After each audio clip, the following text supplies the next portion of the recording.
connected with the fungal species. Fungal species can extract nutrients from soil. They have enzymes and things that plants don't have. So they can deliver all those things to the plant, and we as a farmer don't have to do that.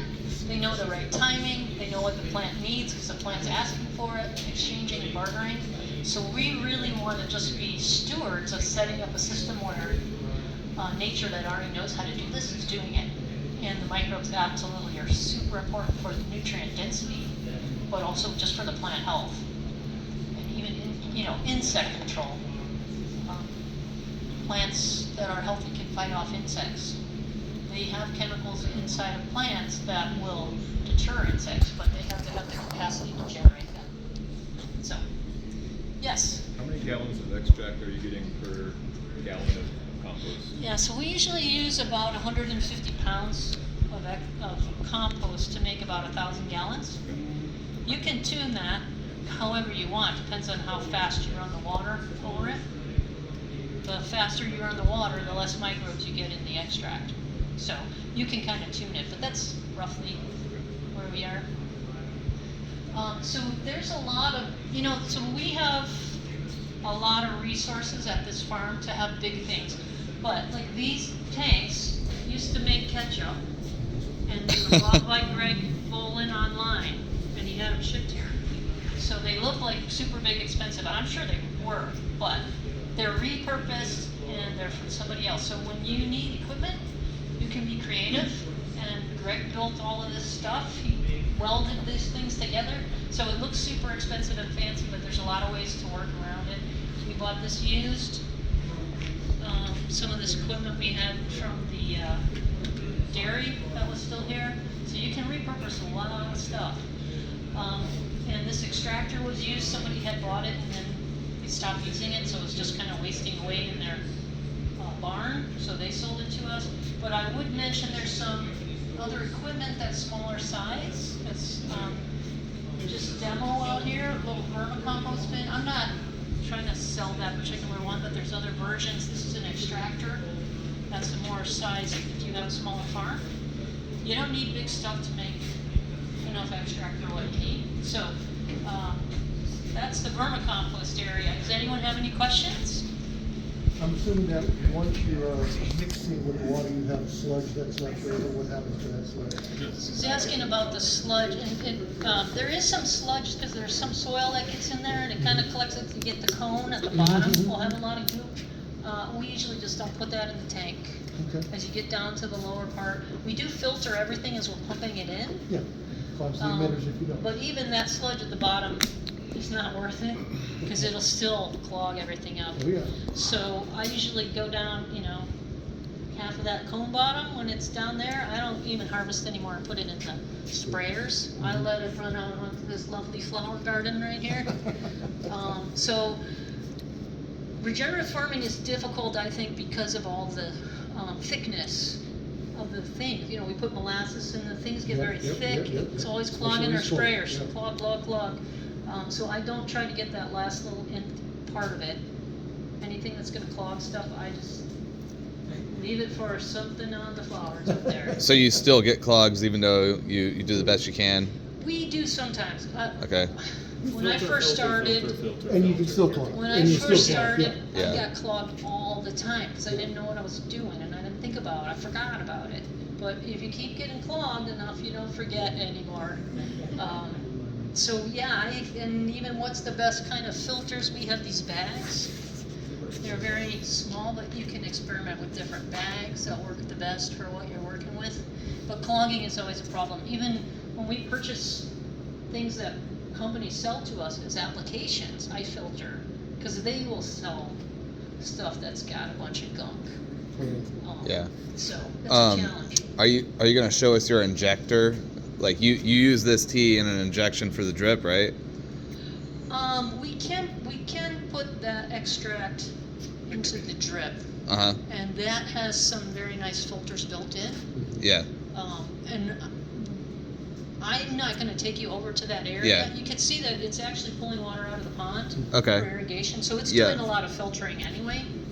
and it will filter some of this, but we wouldn't put 100% of that through the drip filter. How do you apply most of the tea to your your crops? Mostly we're spraying it either through sprayers or hand sprayers on the vines. Okay.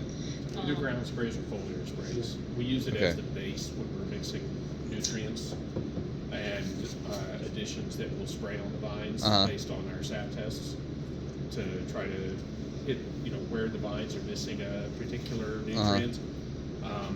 We'll use the LBA, what we call the liquid biological amendment, as the base of that mix. So we're always adding some biology. You can't overload on the biology part. But we'll thin it down sometimes if we're doing that, where we're doing foliar sprays, so we're not as likely to clog the hand sprayer. Right. So When we we're do using use the like large, even that little sprayer right Yeah, there. That- The vines are really right. small. And we have a special. Look, it's Huh? sticking Oh, up on the window. yeah, There's a yeah. special nozzle. So we Right. experimented a lot with different spray tips and what works the best. So little sprayers. If you help me remember as we're coming back, we'll stop and look at the tractors. That's where we have the big tank and we Right. put on the tractor. Stuff that and you'd that has usually- sprayers too, but it's Yeah. all designed to manage the biology. So Uh-huh. we're cognizant of not getting too high of pressures. Yeah. Trying to keep like 90-degree angles and from slamming microbes into places that will damage it. Right. Right.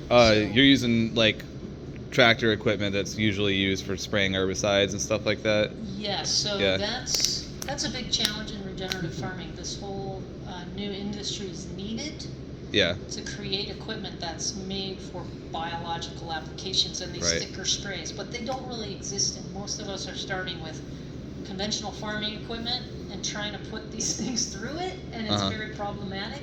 Yeah. It takes a lot of experimentation. So like you're saying, if you spray it a certain way, it'll kill the microbes, right? Yes, like if you take some of the conventional farming equipment that's probably got super high pressures, you're probably killing your microbes Just as with they're the passing pressure. through, just with the high pressures. And And there's a lot of 90-degree angles you'll see, and Okay. it's like impossible to clean. You cannot clean it out. It's because it's made for clear liquids. So you have to spray it. Really You have to think spray it about in the equipment. in like a thick way. Like you don't want to atomize it or mist it. Like you want to kind Well, of. sometimes you You do? but you Yeah. have to make sure that those atomizers or those misters are designed for biology. Okay. Because I don't really like to filter stuff, because I put a lot of stuff in there that I want to get on my plants, and I'm filtering it out. But at this point in time, as we experiment and learn how to have better equipment, I'm filtering some of that out. I know the good stuff. So we're all on this journey together to find good equipment that's more biology friendly. So anytime you find a good tip, share that out. Okay. We haven't found all the answers here. We're very much into experimentation. Have you even tested? Like, have you like examined some leaf or whatever that you've sprayed with some of your equipment to measure the life that made it through? We have not gotten into that much detail. So you could be killing all of the We microbes. could be. Yeah. We talk to a lot of consultants that are telling us this is the right equipment. It's probably all I right. want to get higher Yeah. rigor in the testing, but Yeah. I think that's, we can only do so much at one time. Right. Well, you're We seeing know we're getting results. Some things. We're seeing results. Yeah. We think we're doing some really good things. We still have I'd like to sequence my vermicompost and sequence it in that liquid and see how much comes out. Then I want to come out 2 days later and see how much still alive, and then I'd like to spray it and see what's on the leaf, and Right. I'd like to come out in 2 weeks and see what's still on the leaf. There's a lot of cool research, Oh, yeah. but we haven't got that far yet. Okay. But we'd like to. I have a question.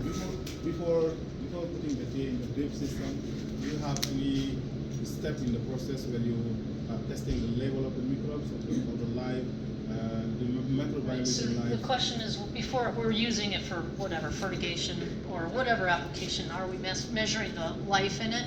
You can measure the life with microscopes.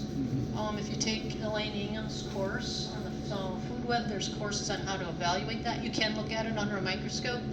And then I'm trying to bring forward this DNA sequencing technology that I think will eventually make that a lot easier and faster. But we typically don't. As farmers, I feel like we have a certain bandwidth, and there's already a lot to do on the farm. So just trying to be practical. But I totally want to do that, and we're working in that direction, but we haven't gotten there. So I think I'll give it to you in a second for this question here. Use 100% of castings to produce the tea.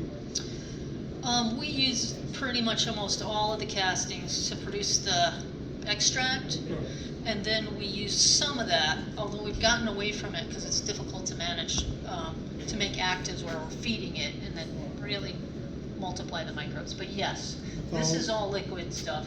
With all the infrastructure, any idea what your cost per gallon is? So the question was cost per gallon. Actually, that's what I love about vermicompost, because we bought the bin, we had capital investment. We have the bin, we have the extractor, we have the tanks, we have the pumps. But after that, we get the food for free.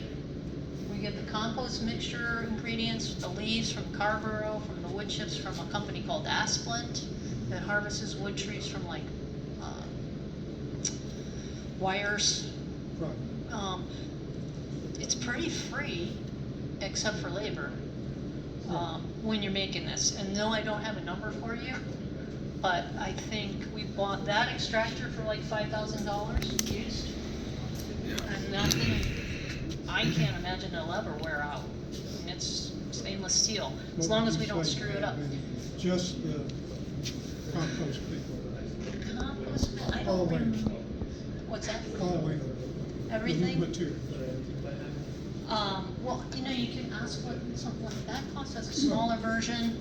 If you built it, you'd have to go online. I mean, I think that'd be 5,000 to 10,000, something. Depends how big. I mean, you don't necessarily need a giant one like that, unless you have hundreds of acres. A lot smaller thing can happen. So there's all kinds of budgets, and you don't have to. I wouldn't even start with the biggest thing. I'd start with the small thing, see how it works out. Will this fit what you're doing in the expansion? You're gonna have to more capital investment to It's possible we accommodate might need to get a second one of those. that. Okay, Right now we're keeping up, but I don't know that as we have many more acres, okay. that we'll probably have to expand, But, get more of that. but then this process is being done roughly once a week? The harvesting, in the summer we make a lot more extracts than in the winter. We're kind of stockpiling our vermicompost Okay. in the winter. In the summer, we're making probably at least one tank a day. Yeah, in the okay. summer we're trying to get sprays out all the time. We're doing a lot of spraying. So that other than the original production, your scale up can be done by just 2 times a day, 3 times a day, whatever. the Yes, case is. because we can Okay. make 1,000 gallons in an hour. Okay, If okay. we had the It only takes about vermicompost, we could 45 probably minutes to make an hour to plenty make of. 1,000 Okay. And we've got Okay. 4 tanks Okay. here. Yeah, so you never have to upgrade probably how much. Probably can manage this pretty, for Yeah. running at full capacity. One Yeah. of these tanks is water, because we can't pump water out of the pump area fast enough to supply these pumps. Okay. So we preload the Our water limiting tank. factor is our well Is right well. now. Right. So, Okay. Okay. Yeah. we do have one tank for water that can provide water at the pace we need. But let's continue the tour. There's a lot of super cool other things we're gonna show Do you you. have a ratio for raw The material? oldest stuff we're using over here is between 6 months to a year old. Oh, And okay, it's still so and it's still biologically active. Oh, You okay. just want to keep it cool, keep it in a cool, moist condition. You Oh, don't want it to okay. dry out too badly, Okay. and you don't want it to get super hot because Okay. that'll cause a micro. How long do you think it could last before you have significant losses? I would not keep it Yeah. more than about a year. A year? A year Yeah. with the live microbes. What's Now, your moisture content on this? Do you know? Probably between 5 and 10% Okay, on okay, this, okay. so you don't want it too much. Okay. The thing about vermicompost is you've got your nutrient aspect of it, Yes. which is really good. It's like a really high quality compost there, but it's the microbial side Mm-hmm. that becomes the time. Okay, I gotcha. Okay.